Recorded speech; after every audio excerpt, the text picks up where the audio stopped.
Everyone, this is OK here, and we are covering a round 4 matchup in the Crazyhouse World Championship between doganswer, which I guess is a play on cat ask, doganswer. So he's obviously a Crazyhouse specialist, aficionado, and he only plays Crazyhouse on Lichess, and no one knows who he is. Up against Austrian international master Valandir. So that's the matchup we have today, and whoever wins faces off against Burp Cow in round 5 for a place in the candidates. So there's a lot at stake, because if either of these players get knocked back into the elimination brackets, there are a lot of tough players in the elimination brackets, so it's very difficult to make much progress. So this is the live position, but maybe we'll just quickly see how we got here. It was a f4 from white, okay. And this is a little trap, he wins, he picks up a piece, and so white's slightly better with that extra piece. Got lots of pieces around his king, just still that extra piece, nursing the extra piece advantage. And now he's got that pawn on e5, which is going to make things tough. But now what happened was after this, queen takes knight, so black gets the piece back, and we're at the live position. Hi there, Fgala, aka Pethidine. And hi there, the sports and music man. I'm not doing follow for follow, so if you follow me, just follow me if you're interested. If you're not interested, please don't follow. So because of that, I just missed the live action a little bit. So the queen was trapped, okay, because if the queen, why couldn't the queen go here and then make its way back? It could have done in theory, but instead this, and okay, so black, having made the piece back, gives away his queen for a piece, and now this is just dominating. Unless black has something concrete, this is a dominating attack. Before he had a pawn on e5, now he's got a pawn on f6. So this is not going to end well. Takes.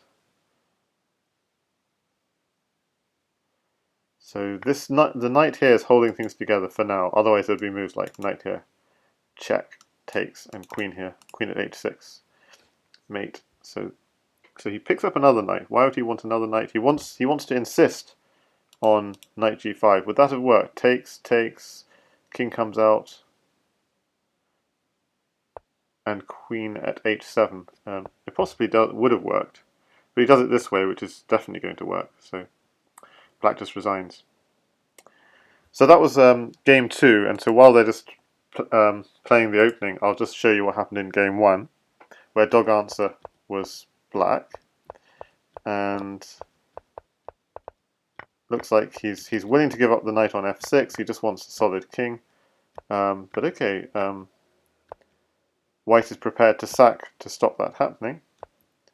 But again, going for that solid king. I will try and pretend this engine. I'm not sure how to remove the engine right now, but because I'm very interested in the engine, but not in a live match necessarily. So it takes here a little trick. So lots of good tricks from doganswer. Knight at e2 was the idea, if the bishop were taken. Okay, getting the queen on this. Okay, but this is looking a little bit hairy for us. I mean, his king is kind of open, so I'm starting to get a little bit worried for black here. Indeed, this turned out to be a big mistake, apparently. The key move being pawn at f7, bishop takes f7. I'm not sure how it continues, but okay, but you can see it's a little bit. Okay, he wins the queen with check. This is not going to last long now. Exploiting this pin, and then queen takes here will be mate soon. King could still run back, but then the other queen could come here with checkmate. Okay, so that was how game 1 transpired. Hopefully we haven't missed too much in game 3.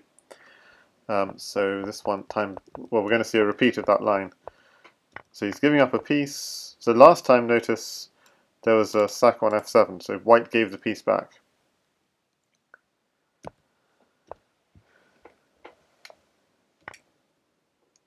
takes here. Okay, so it's with tempo, and the idea is, does white have any tricks, or is he just giving up a piece here? Takes. He just wanted this. Yeah, this doesn't look that great, because, okay, sure, white can take the rook, but I think black will get a lot of initiative. Maybe it's not so bad, because rook at c7 is coming.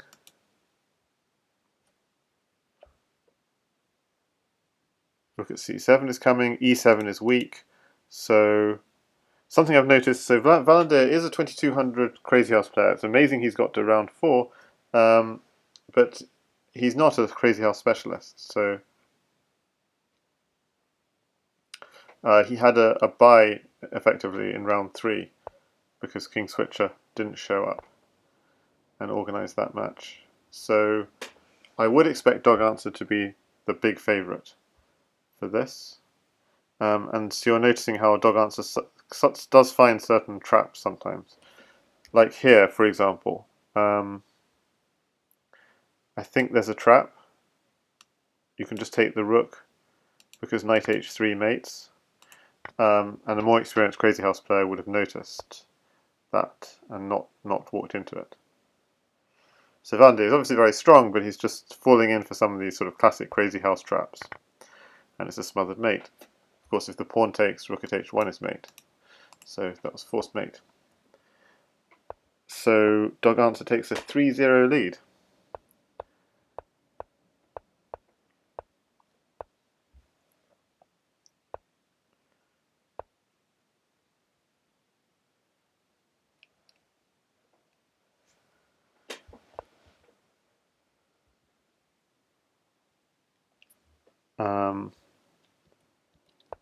So it looks like white wants a pawn, and he can get it by taking here and then taking here and then putting a pawn on h6. And just giving up this piece is fine, and he stays safe. But okay, he can't take here because the pawn sidestepped. So what did he do instead? Is he had to move his knight, takes. Okay, so he's eyeing a queen trade. So whenever you want to trade your queens, you're saying that I think my king is safer. And if white had a pawn in hand, then for sure white would actually be dominating this position. Without the pawn in hand, the best I can see is knight at h6. And then the knight at h6 with this queen trade, just trying to attack fast. Okay, so the queen trade, it looks like, won't be happening after all. So is knight at h6 worth it anymore? Probably not.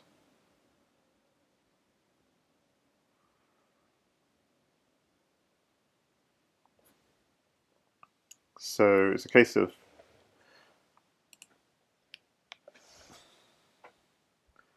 how to make progress. Obviously, doganswer is likewise pondering. Hi there, Gingerbread Man Z8. Yeah, how does white make progress in this position? Because white's doing very nicely, but it's just like how to keep up this beautiful initiative. Knight at h5, maybe?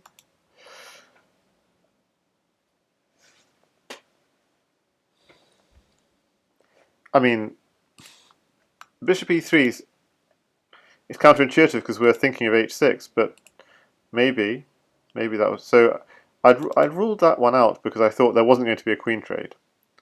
But he's just going for it. Okay, so I was thinking if there were a queen trade, then this is a great idea. Without the queen trade, I was thinking bishop d3, maybe just try and get some more trades, or knight h5. But he's just going for it, and he's got a point. f6, g7 are very weak. I'm just not sure if it's quite enough. So, but what does black do? He hasn't even got a pawn for g7.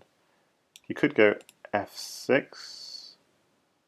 So if bishop takes rook, queen takes, and the queen will defend the king quite nicely, actually, in that kind of position. Maybe f6 is good here. So idea stuff like f6 at g7, just rook f7, stuff like this.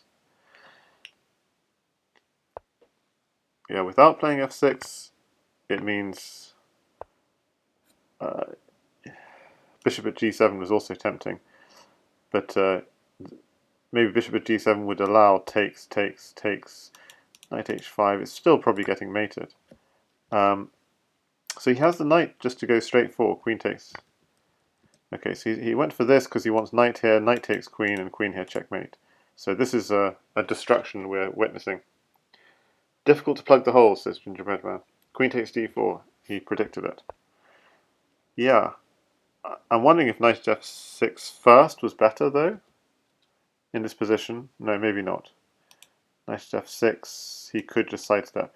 But also, in this position, we could have gone more directly with bishop at g7. And if takes, then knight at h4, so you have to come up, queen here, check, king takes, and I'm sure we have enough to make the king on these two squares. Just drop here, takes, for example, would be made. So that felt like it was more forcing, but okay, this is taking the queen, so g7 is the problem that needs to be defended. h8 is also weak.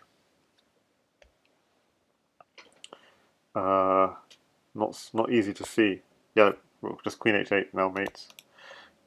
Okay, so we're witnessing a destruction. 4-0 for dog answer.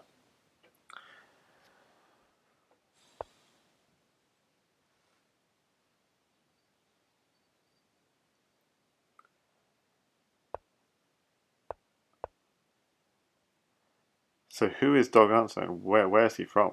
Nobody knows. As I was saying at the beginning of the stream,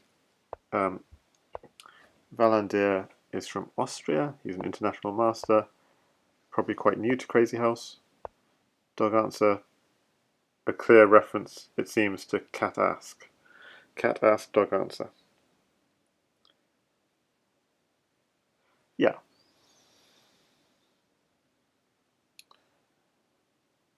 He had a solid king. His king was very solid, and then he was free to attack. So lots of strong people watching, like Morlock and the finisher, and Clearcast.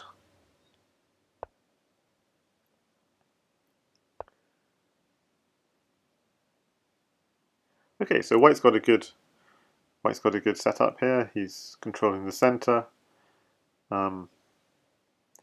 He's got a piece in Black's half of the board, but now Black does also in White's half of the board. In that kind of situation, you often want to kick that piece back.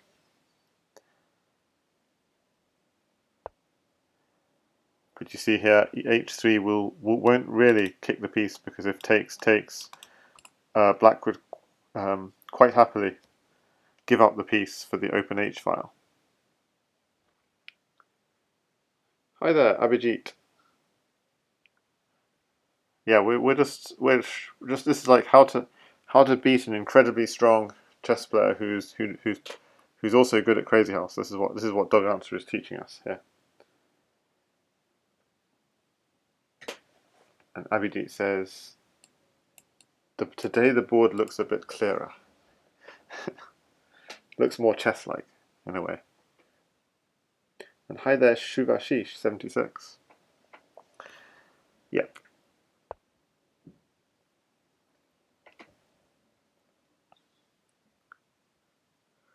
So clearly White is better, but nothing concrete, no pieces in hand. So this is a very chess-like position.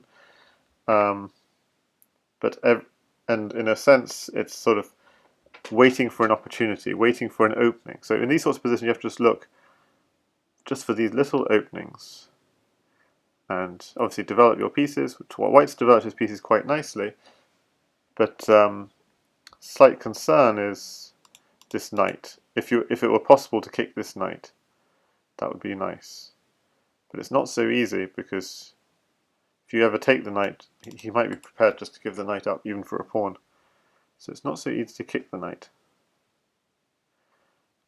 So if you can't do that, then you must be thinking of, can I try my own attacks? You know, maybe f5, g6. If the king isn't casting the center of the board, maybe somehow blow open the center of the board, but that comes at a cost because it will open up this bishop. So, oh, okay, well, yeah, with this move, that sort of allowed him to block things off. So I'm not sure that move doesn't really work.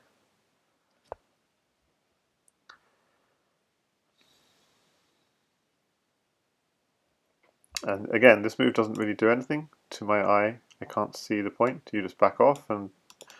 Okay, so you have a hole on d3, but what are we doing with this hole? So I think white is doing really well this game.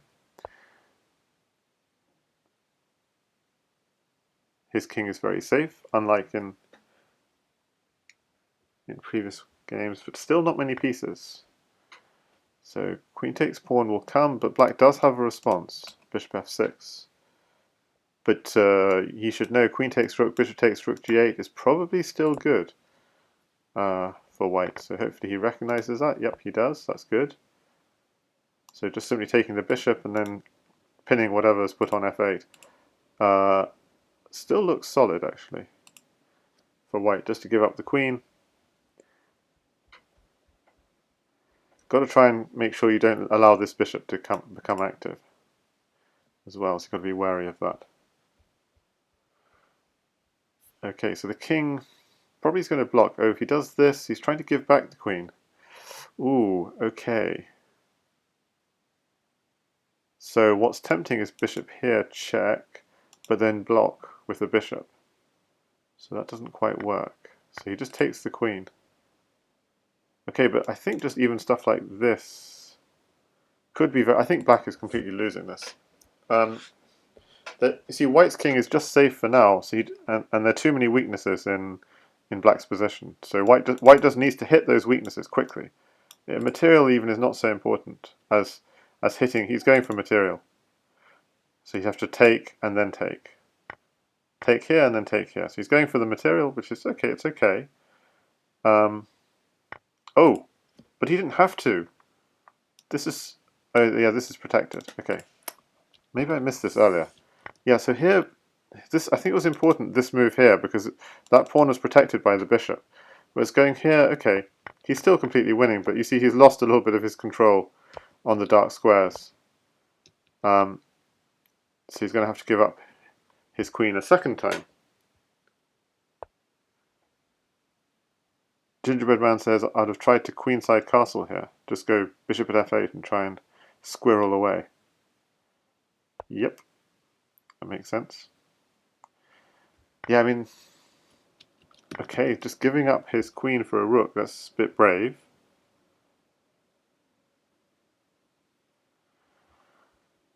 I mean, it's brave because the king does have a very safe exit route. Okay, I see, yeah, the point is, of course, rook d8. So you're keeping the king from going... Yeah, okay. Oh. Ouch. I think he might be still winning. This is sort of a funny situation. He's just made an epic blunder and he might still be winning. So knight takes pawn, bishop takes knight. Yeah, I'm just trying to figure this one out. So it's with 15 seconds on the clock. It's a bit confusing.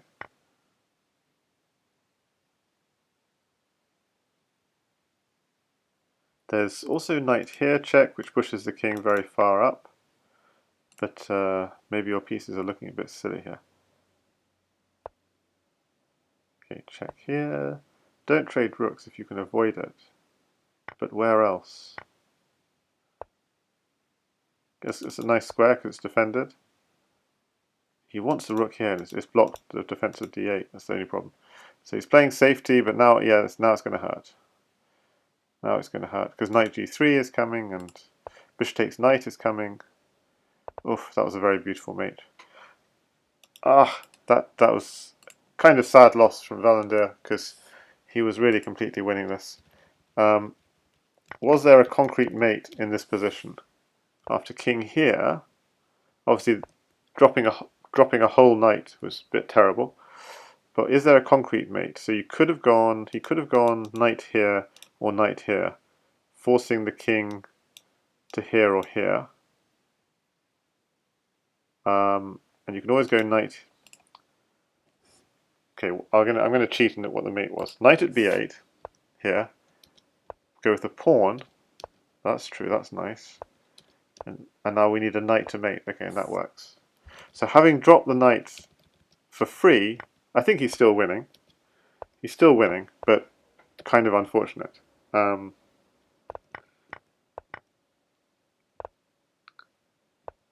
rook takes rook was a mistake. Yeah, the rook is actually important because it's cutting the king off. So apparently the move here was just bishop takes h4. Just that makes sure you're very safe because the g3 square is very weak. After takes g3, or if you don't take, then knight g3. So just simply bishop takes pawn is actually good apparently, which is surprising because after bishop takes pawn, there's rook takes rook.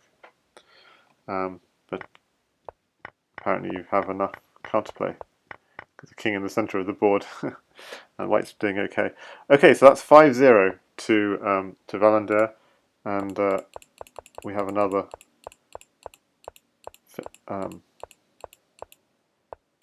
Okay, we're up to the live position quite quickly.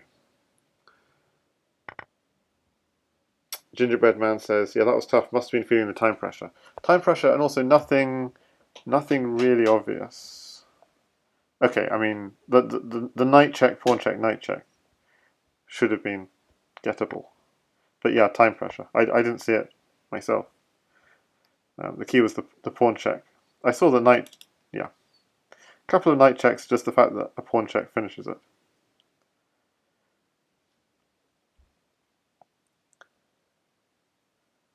But I think what would have finished that whole game a lot sooner would have been when it just controlling the dark squares.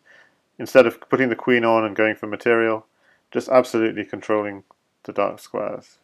I'll show it after this game. But this game, you see, doganswer's taking over on the dark squares. So what's the idea? If takes here, these sorts. Hang on. If knight takes bishop, was he just planning on doing this? I'm not sure. But the problem is f6 is so weak, and he has to move that knight, but f6 is weak is the problem. So he's trying to kick the knight from defending h6, and then he's going to go in on f6. So probably h6 first. So he's kicking the knight. Obviously, you can't take with the pawn because the queen's hanging. So it's kicking the knight out. That's interesting. What's the idea? If I just take with the queen, then he can take. Something like this. So he takes with the knight. So the queen's taken out of action, but I still think he's got h6 here, maybe. Or has he got something even better?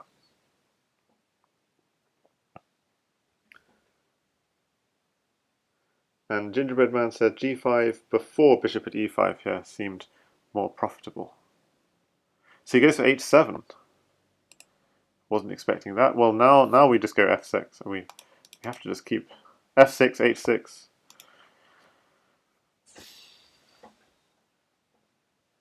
And it's just difficult to defend. At some point he's going to take h7, but then we have knight here, check, maybe coming. So you see how these squares are not really defended by any black pieces. Can't defend with the bishop. Can't really. He could defend with the knight, I guess, but it doesn't really work. So he goes for a counterattack. Okay, he's going to get mated now. So how would the mate go? Something like takes here and then at h6, and the moment he goes to a light square, knight here picks up the queen. So I'd have left f6 open for the knight. But okay, unless he's got, yeah, because he's out of pawns. He should have gone for the queen. So I'd say a slight inaccuracy. But okay, this is it's very safe. He's just going for this. And making sure he's very safe. So Gingerbread Man says, these tactics are wild from doganswer. You must have figured out what works. I don't see it at all. I think he could have done better. I think he could have done better. Because I think he should have left the f6 for the knight. So he's completely fine. He's completely winning. But there's room for improvement even. So of course check. So king takes knight can come whenever he wants. And then once you've taken the knight, this square is now open. So king takes knight will come, knight here will come, rook here will be... It's all very slow, but it's enough. You're just picking up all the pieces.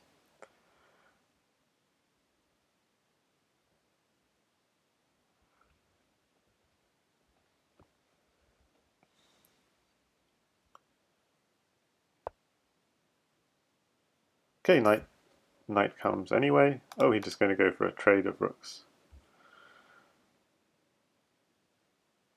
I mean, this is giving a bit of an opportunity to block off the file. So I quite like just knight here, but maybe there wasn't a clear continuation.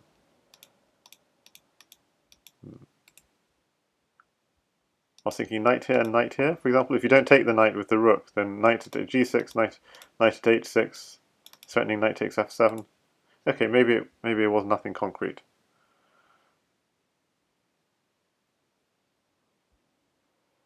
This one, what do we do here? What's the best way of finishing it?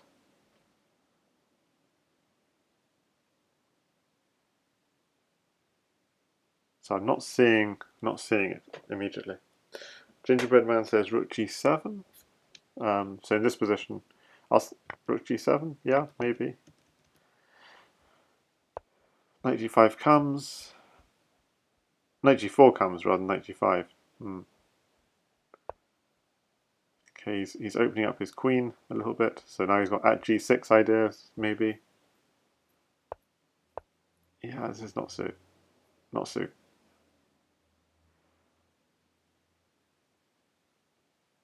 I mean, he'll get there in the end because black has very little material. It's just overwhelming power of material. So as long as you don't hang a stupid mate, you're completely winning. So at g6 comes. Yep, he can take that rook. Now rook g7. Well, it'll pick up the queen. Maybe there's something more cleaner. Okay, stay safe. That seems sensible. But I'll show you after this game. If you leave f6 open, this game is over. Over in seconds.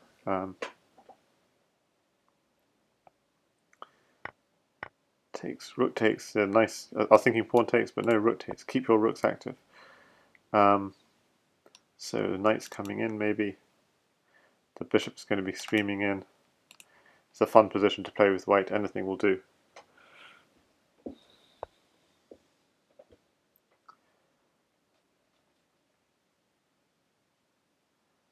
So he's going to try and run. Maybe pawn e7 to cut him off. But no. Okay, simple. Okay, so I'll just show you what he should have done, which is instead of going at f6 in this position here, there was this position at h6 I was thinking here, at h6, but Engine likes at f6 and at f7, so at f6 apparently is the move. At f6 is strong, with the idea if takes, then, well, there's just no defense. I think that's the basic problem. Okay, so at f6 is very strong. Why is at h6, which is what I was thinking, not quite so good? Because he has f6 in response, and the queen provides lateral cover. Okay, that's a very important theme that I did not pick up on.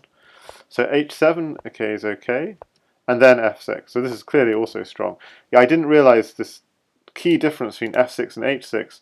If you go on h6, he's got this move f6 himself. So okay, I missed that myself, but I want to show you something here which he missed. I think. I thought he missed it, which is h6 here. And if he goes to either of these two light squares, I was saying knight f6, pick up the queen. So of course he doesn't, but he can still go to h8 apparently, or even g6. So apparently an even stronger move was knight h5. Same concept. If he goes to either of these light squares, knight f6 picks up the queen for just completely free. But the difference here is he can't go back to h8 because we have a pawn still in hand, and we can do stuff like apparently getting a queen is even better. Threatening mate. Sorry, it's not, is it threatening mate? No, it's not threatening mate. I mean, I would just keep the checks. I'd get a knight, and then throw in a check and take here and say we're safe. Okay, so that's clearly winning here. But why can't he go king g6 like in the other line? And again, the problem is at g7. And so you can do a king takes knight, but this knight comes out. And okay, so there's this sort of position. So we're threatening rook at g4. Okay, so I was saying this move, actually f6, what he played is actually completely fine. Maybe it's even better than what I was saying. Oh, but so f6 was fine, but then putting a pawn on f6 again was the problem. Yeah, exactly. So f6 was actually much stronger than h6, but putting the pawn on f6 in a stable position was a slight error because you really wanted that square free for your knight. It's still fine, but knight at h5 was the key move. Yeah, king g6 is just somehow just surviving in after h6, king g6. Nothing really concrete here. So I miss this. Not sure what you do here. And it actually is actually quite dangerous because we're ourselves running into some mating attacks. Like if we just do something like knight g3, so it doesn't want to attack us. It doesn't want to start doing stuff like this because the queen is now coming in and mating. So he wants to do some kind of defending first, bishop g4. But if you do absolutely nothing, then you are in trouble with pawn takes bishop, and knight here is checkmate. So black did have ideas of his own. But okay, just quickly before we finish, let's just I want to show you something that Valandir missed in the previous game, to my eye at least, which was the moment all of these things were so this is the penultimate game, maybe the one game where Valandir I thought was doing quite well, because I think that was a mistake. I said it during the game, that's a mistake. It loses flexibility. It allows white to block off the h-file with this move here. Whereas you want this pawn to be flexible so that you can open up the rook file. So this is a mistake. So after all of this, so white is doing very well here. Takes. The key point here is the black king is really weak and you have to hit those dark squares. So to me, I was suggesting just go like this. But okay, Engine says there are better ideas, like taking here, so then d6 is open, or even just at d6 directly, because after c takes d6 we can land a queen. I mean, obviously this is something I didn't notice at all. So landing a queen here, why can't we just defend with the rook? We could, but then bishop takes d6 comes. So and then this is apparently, if not mate, but soon mate. Queen takes rook. The idea is if rook takes, rook at f8. Okay, so it's complicated. We haven't got any knight checkmate because the bishop's covering. Okay, so anyway, this seems complicated, but more direct was just taking this pawn. But what I wanted to say was just a very simple move. Oh, okay, I hadn't noticed. That's maybe not... Don't want to open up that file, actually. So, and if you do this, maybe you're using up a key pawn which you want to use for d6 or f6. So again... Okay, so maybe my idea is a little bit risky, but I still think white's attack is faster, even though this is now suddenly becomes a bit risky, because suddenly black has ideas like this and this, but still black still has nothing. So, but I hadn't recognized this. So bishop takes pawn was the way to go, but even this, because how do you defend these two squares? You really can't. It goes bishop at f8 as an idea. I was thinking knight e8 myself. We don't have a knight, so king to d7 it's thinking. So, but then we just go at d6. So we're threatening queen here. Queen takes pawn. So it's something very concrete to just attack. Okay, so turns out doganswer was too strong today for Valandir, um, and gave us all a bit of a Crazyhouse lesson. So thanks everyone for watching.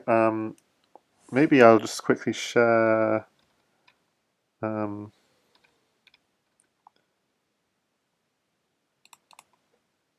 so I'll just check what happened in the final of the Crazyhouse League team battle, and I was certain that Crazyhouse Germany, with the help of Bughouse Knight, would surely prevail against Red Machine, the Russian team, because Bughouse Knight late joined and picks up 52 points. I thought that was going to be too much for Red Machine, especially since Fumitox was leaving as well. But wow, they just pulled it out. Just lots of solid performances from a handful of players. So, for example, Douche's 2300 performance, whereas Crazyhouse Germany was just depending on just these two players, Morlock and Bughouse Knight. So even though they came 1 and 2 in the whole arena, the Russians were too strong and overall. And about Team Nigeria, I guess only one person turned up. A couple of people turned up. Hardywell and Biol Miller turned up for them. And Team USA basically is just Pepe who turned up, who's like a new addition to the USA, import from Spain. Okay, so yeah, Team USA need to get their act together because there are a lot of strong American players. And Nigeria is a force in Crazyhouse, of course. We all knew that. But and usually they all turn out. They all turn out, but not today. But I guess Russia and Germany, they really put on a show for everyone. Well, Bughouse Knight is in some really good form lately. We just saw the other day, and he swept past most of his opponents. Okay, and of course Morlock as well. So okay, so it's Russia for the win. So congratulations Russia for winning this ZH Nations battle for May. It's actually something created by the Nigerian Crazyhouse. It's a Nigerian Crazyhouse initiative to create this Nations League every month. So congratulations to Russia. And if anyone is part of Outer Europe, then join the Outer Europe team. So UK is I set up the Outer Europe Crazyhouse team. Teams. So that's basically for any small countries in Europe that can't participate on their own. You know, small countries like the UK. So Gingerbread Man is part of Outer Europe. Yes, and we did very well actually. So in the team battle, in these team battles, there were four team battles and then a final, and we actually won the fourth team battle as Outer Europe, thanks to the Lone Wolf and Legion Destroyer, and small contributions from others like myself. So I haven't seen the Indian team. Okay, so there is an Indian team because I was telling JR Paddy you should set up an Indian Crazyhouse League team because I don't think there is one. So if there is one, that's interesting. Okay. And I just heard Variant Spunny has just set up a team for East Asia. So, but yeah, there are definitely lots of strong Indian players. So they would be a force if they played. But of course, the big forces in Crazyhouse are Australia, Canada, Holland, and even more so than USA, Russia, and Germany. But turning up is strong. So. Okay, thanks everyone for watching, and have a great rest of the weekend.